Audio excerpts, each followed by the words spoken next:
Hi, everybody, and welcome to this episode of the show. Before we get going, I just want to make an appeal to all of you. If you are enjoying this content, then please be sure to subscribe to the podcast at wherever it is you download your podcasts from, and also to leave a rating and review, because doing so really does help us to reach an ever wider audience. And I thank you in advance of your partnership in that effort. And please remember, much of this audio content can be viewed in video format over at the Miryam Institute YouTube channel. That's Miryam. Just go and look for the Miryam Institute on YouTube, and you'll find lots and lots of up-to-date reporting and analysis. And for today's episode, we're going to go solo. This is going to be given to you by none other than our in-house analyst at the Miryam Institute and my colleague Yaakov Lappin, who's going to go around the horn and give you a deep dive into Israel's security imperatives, priorities, and an analysis of the very same. Enjoy the show, and I look forward to next time. Welcome to this Miryam Institute podcast. I'm Yaakov Lappin, the in-house analyst for the Miryam Institute, and I wanted to share some security updates and analysis on the latest developments with you. It is Thursday, May the 8th. Here in Israel, it's just after 1 p.m., and every arena here has been extremely busy with activities, and I'm going to start with the Gaza Strip because that is where the most significant change looks like it's slated to happen. So what's happening right now regarding the Gaza Strip is that Hamas continues to reject any idea of a partial ceasefire, of a partial hostage release deal involving a number of the hostages that it continues to hold in Gaza's dungeons, releasing some of those in exchange for a temporary Israeli truce.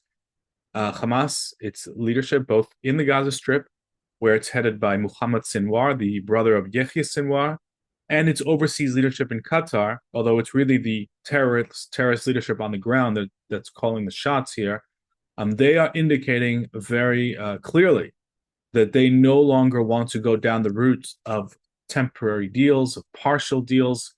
They are demanding a full end to the war by Israel, and they're claiming that in exchange for that, they're willing to release all of the hostages. Now, first of all, there is good reason to be very skeptical that they'd even be willing to do that, because they know very well that once they release the last of the hostages, the stop clock will begin for Israel to remove Hamas from power in that kind of scenario, because I think very few people in Israel, no matter where they stand politically, can stomach the idea of the genocidal jihadists who carried out the 7th of October and have vowed to do it again, rebuilding their terror army and preparing to do it again. This is obviously a situation that would render southern Israel and the western Negev uninhabitable. And so, in the long sort of term scenario of that, the kind of deal that Hamas is calling for, it's much more likely that Hamas would try and play for time, find excuses to delay things, and basically create a whole dynamic where the release would be very, very slow, and in which the IDF would have left the Gaza Strip and they would be rebuilding their terror army, getting billions in aid to reconstruct Gaza so they could claim that they were able to walk away after conducting the worst genocide against the Jewish people since the Second World War, the Holocaust. And of course, that kind of development will not only legitimize them and prove that they could do what they did and get away with it, it would also bolster and embolden jihadists everywhere. Hamas in the West Bank, Judea and Samaria, Hezbollah in Lebanon, the Iranian backers of these murderous jihadis. They would all be very emboldened, and this would obviously incentivize them to plan their next atrocity, knowing that if they kidnap more Israelis, then they'll be able to bring Israel to its knees, and that Israel will not launch military maneuvers to defend its very existence. And so that is why the Israeli government is rejecting the idea of an end to the war. It's been very, excuse me, very consistent about this. but it is offering truce possibilities via the mediators. Hamas has rejected that. And right now, there appears to be no way to close the gap pending any surprise. And so, as a result of this background, what we're seeing is the IDF, after being ordered to by the Security Cabinet, preparing for what it calls Stage B of the current operations. Now, what is Stage B?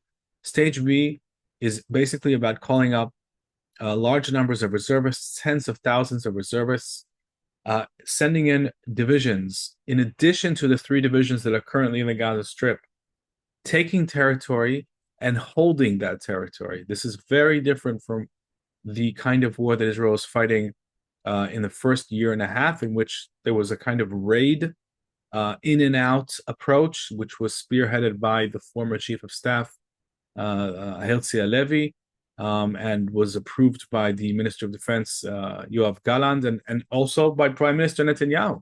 Whatever misgivings he may have had about it, he also signed off on this kind of operational logic in which the IDF seized territory, fought really in incredible ways against an entrenched terror army, overground, underground.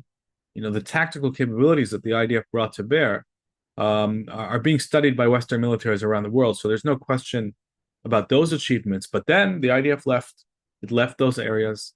And as soon as it left, to nobody's surprise, or it shouldn't have been to anybody's surprise, Hamas filled the vacuum.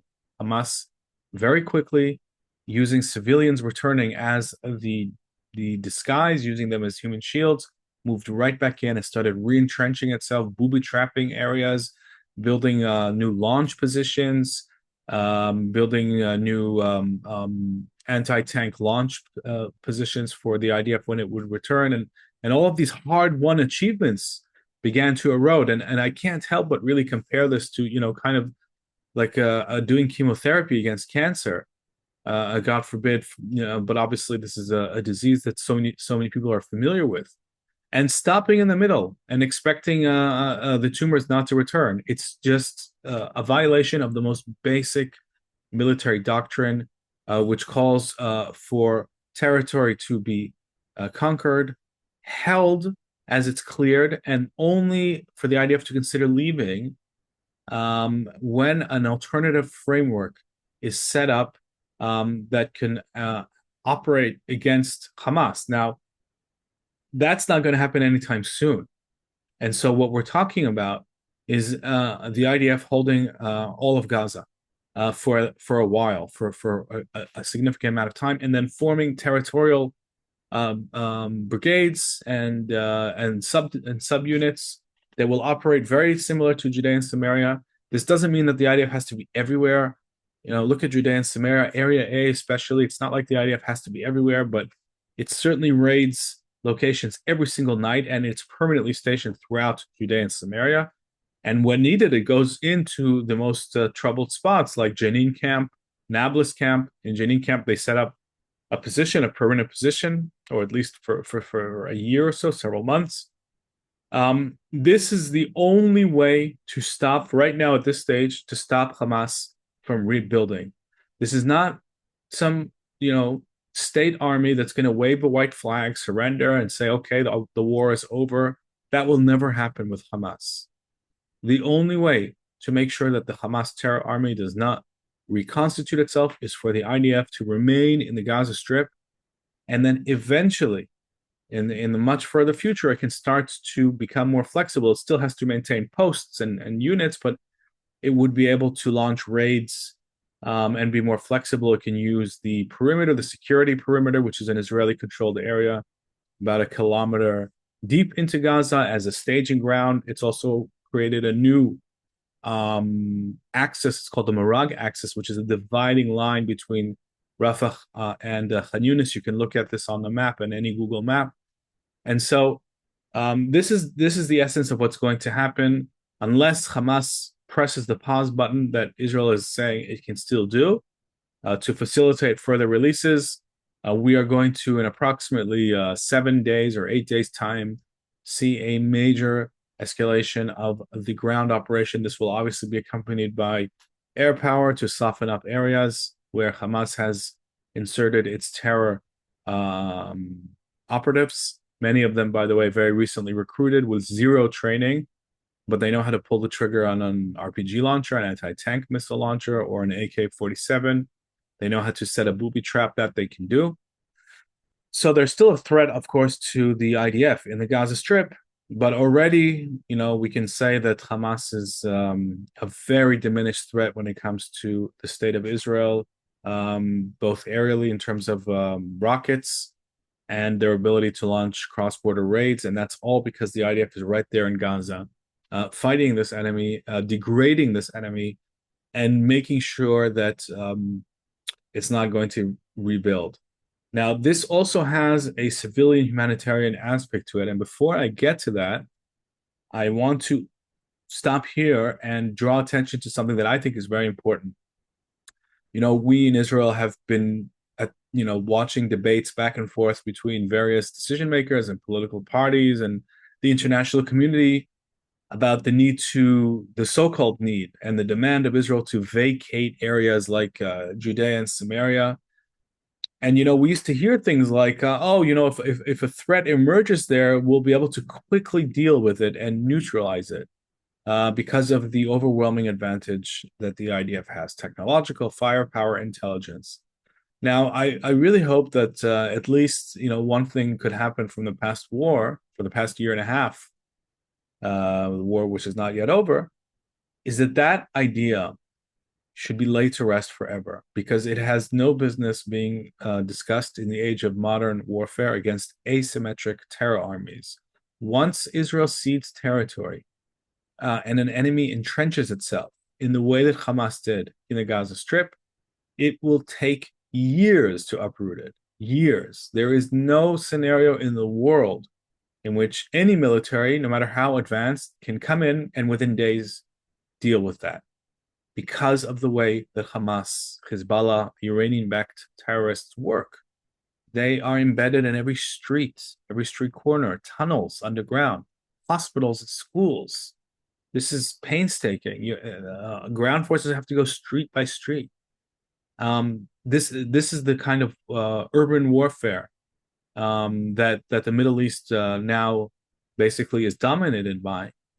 And it's not by coincidence. These jihadists studied past wars. They looked at Israel's successful campaigns against Arab armies, and they realized that they can never fight Israel soldier to soldier, tank to tank. Not that they even have tanks, Hamas, but they made the switch to this asymmetric approach purely because they realized that that's where their advantage lies.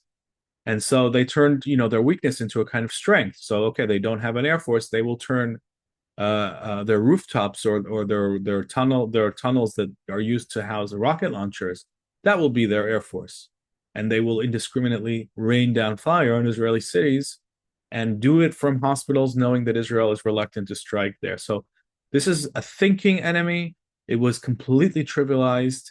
And we heard very, very arrogant, technological, Western-based thinking right here in Israel by certain commentators who were saying, any territory we cede, if we really need to, we can just move right back in and seize it quickly. The past year and a half should make it clear that that's never going to be true. This is a kind of sort of 6-day war relic that belongs to the 20th century. Absolutely not true. Any territory that Israel cedes today will take years of bitter battles to retake. That's not a theory. That's now a fact. Of course, Israel can do it. There's no question that Israel can do it. Israel has done it. It's going to continue to do it, but at a heavy, heavy price. Several hundred soldiers have lost their lives. And now it's very important, I think, for Israel, once it launches the stage of this operation, to make it clear to the reservists and to the conscripts and to their families that the territory that is going to be taken now does not need to be taken again from scratch again, in 2 years, in 3 years, and that Hamas will never again be allowed to entrench itself, because as Benjamin has said repeatedly, and Benjamin is a reservist who fought in Gaza quite recently and in several previous conflicts, and he said, you can look back in previous podcasts, that there's nothing more demoralizing than the idea that you fight You sacrifice, and then you leave the enemy intact and walk away, and are expected to be called up in the next round. The round-based logic has got to leave this world as far as Israel is concerned, because it is absolutely disastrous. And I think it is leaving. This is what this a plan, which by the way is codenamed Gideon's Chariots, is talking about. This is no longer a rounds-based logic. So this is what's apparently going to be happening in the Gaza Strip soon. Now, let me talk to you about the humanitarian situation.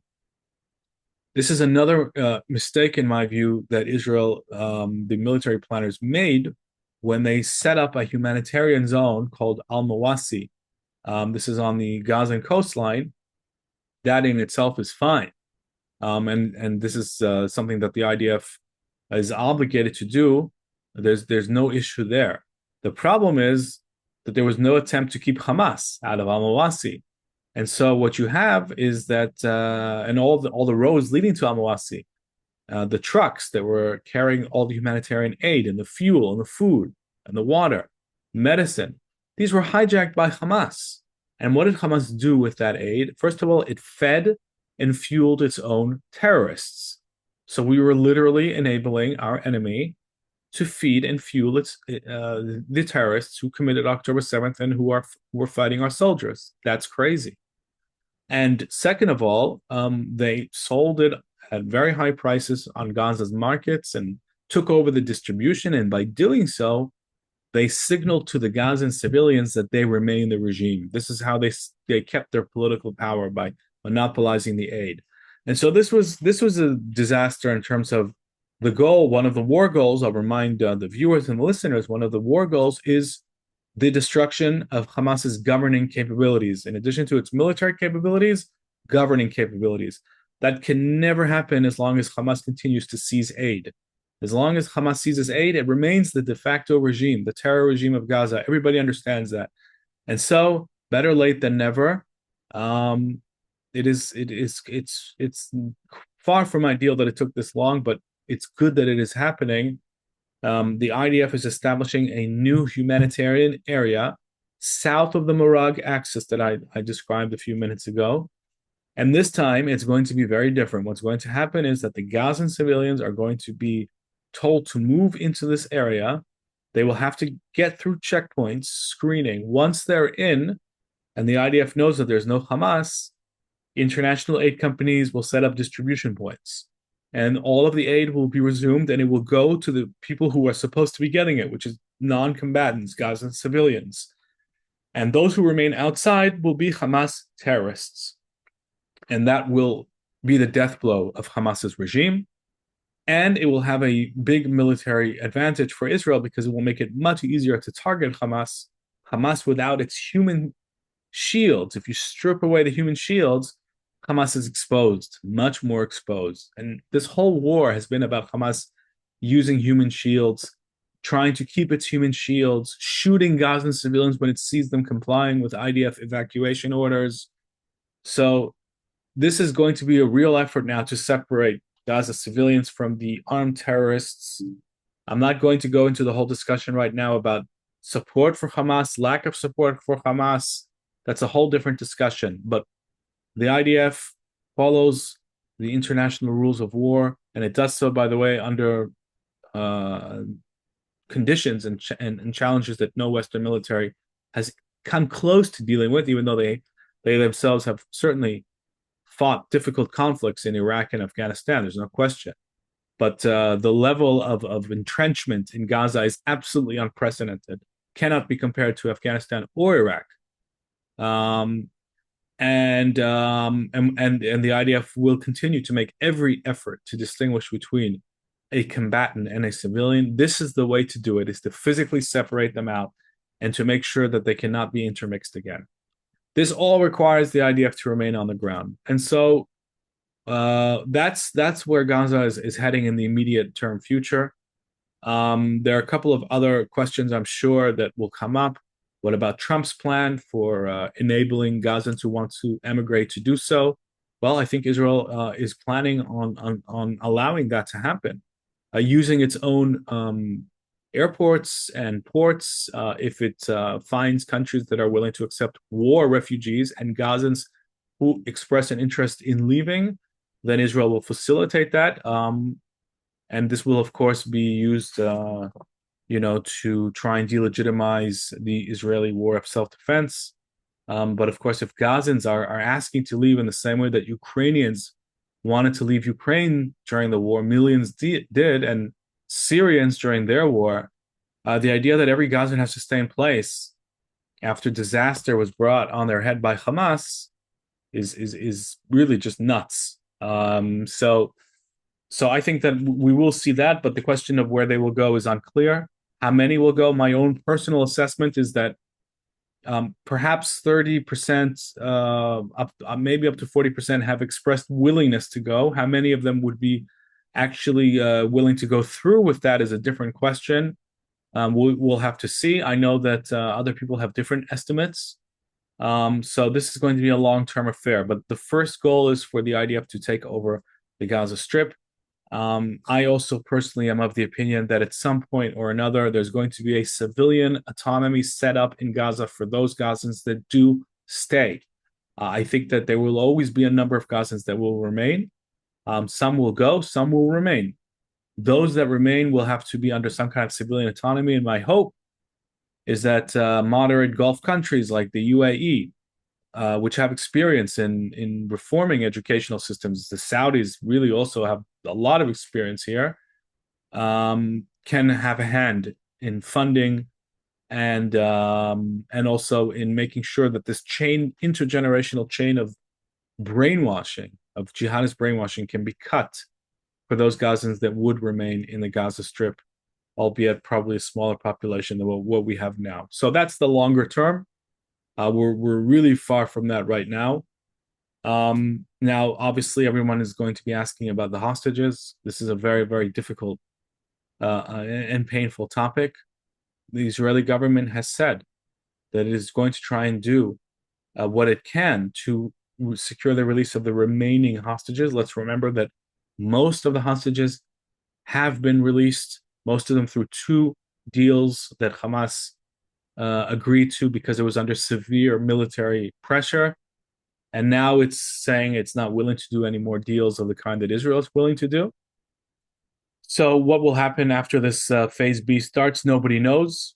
Can't get into the head of Hamas, can't get into the head of jihadists, but we can hope that there'll be at least another partial deal. And if not, then we can hope that those holding the hostages can be spoken to directly by Israel once it establishes control over the rest of Gaza, and they can offer them safe passage out of Gaza in exchange for releasing the hostages. I don't think that that's a far-flung scenario. And there could be some rescue operations as well attempted. I hope that any opportunity that enables the possibility of a safe, there's no such thing as a safe rescue operation, of course, but what I mean is within reasonable risk analysis. If they see an operational opportunity, I really hope that it's taken because it's important to try and utilize that as well. But the red line is that Israel is not prepared to allow Hamas and its Iranian backer to retake the Gaza Strip. That is the red line that this government has drawn. And I think that this is actually an existential issue. So I believe that this red line is protecting Israel's core security and existential needs into the long-term future. So definitely watch the Gazan space. Now, let me talk to you a little bit about Yemen as well in the time that I have left. Now, look, I'm sure you've all seen the reports that after the Houthis managed to get past Israeli and American air defenses, a ballistic missile a number of days ago landed very close to Ben Gurion International Airport, to the terminal buildings. Some international reports said 350 meters away. And this is despite the fact that, over 95% of Houthi missile attacks have been intercepted. So there was a glitch with one of the interceptors, and the Houthi missile got through. Now, I'm sure you all know by now that the Israeli Air Force responded by first striking in a massive way Hodeidah Airport, which is the main sea gate to the Houthi-controlled area of Yemen. That's how they smuggle Iranian missiles in. That's how they export resources to earn money for terror financing. And then the next day, they utterly destroyed Sana'a International Airport using about 50 munitions, 20 fighter jets. When it's a mission this long, almost 2,000 kilometers, it's never just fighter jets. You also need refuelers, you need reconnaissance and early warning aircraft. It's a major operation. And the Israeli Air Force pulled it off in the most professional manner possible. Now, since then, the United States reached a deal with the Houthis because it was running its own bombing campaign lasting around 2 months, basically saying that the Houthis had to stop firing on ships and trade in the Red Sea. And then the Houthis said, okay, we're going to stop doing that, but we are not stopping our attacks on Israel. Now, there are two things to be said here. First of all, should we be concerned from the Israeli perspective about the Americans willing to sign it's not a signature, but agreeing to verbally some sort of arrangement with the Houthis? We even saw Trump calling them brave. I think it was yesterday. And allowing them to continue to fire on Israel. And in the background, we have another situation with the Trump administration deep into nuclear talks with Iran, those who back and arm the Houthis. The Houthis are a major branch, and really the only one that's kind of standing now, of the Iranian Shiite proxy network. Some people would say that the Houthis are not actual proxies of Iran because they're independently, totally fanatically committed to the cause of fighting Israel. But I don't think that that's the definition of proxy. It's they're armed, they're financed, their capabilities were made possible by Iran. Therefore, they're part of the Iranian proxy network to all intents and purposes because they're fighting a war that Iran wants others to fight for it and attacking Israel just like Iran wants. Without Iranian assistance, they would not be attacking Israel because they wouldn't have the means and the capabilities. So what does this all mean? Well, it looks to me like in the United States, in the White House, and this is something that Benjamin and I have discussed repeatedly in past podcasts, there's a real struggle underway between the traditional Republicans, those who understand that those who threaten Israel, and the moderate Arab Sunni countries in the Middle East also threaten the United States, that the jihadist menace, whether it's Sunni or Shiite, is global. One only needs to remember 9/11. The Iranians have terror tentacles all over the world. All of these jihadists, these fundamentalists, have global aspirations. And so these forces, these voices, I should say, understand that Israel's success is America's success.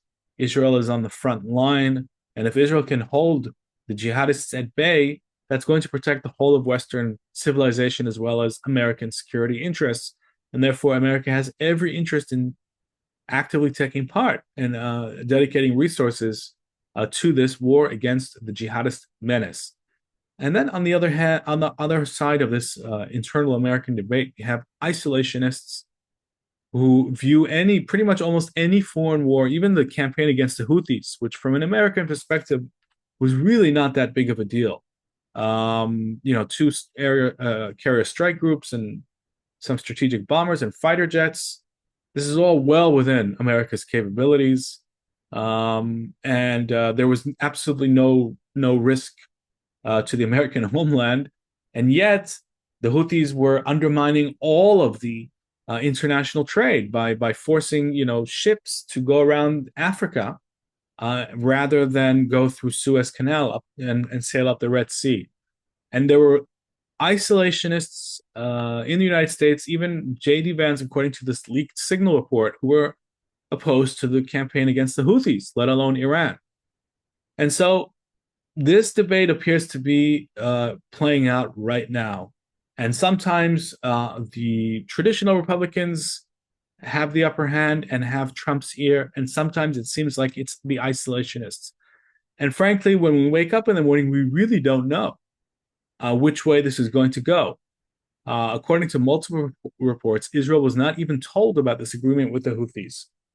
So Is that a reason for concern in Israel? Yes, I think so.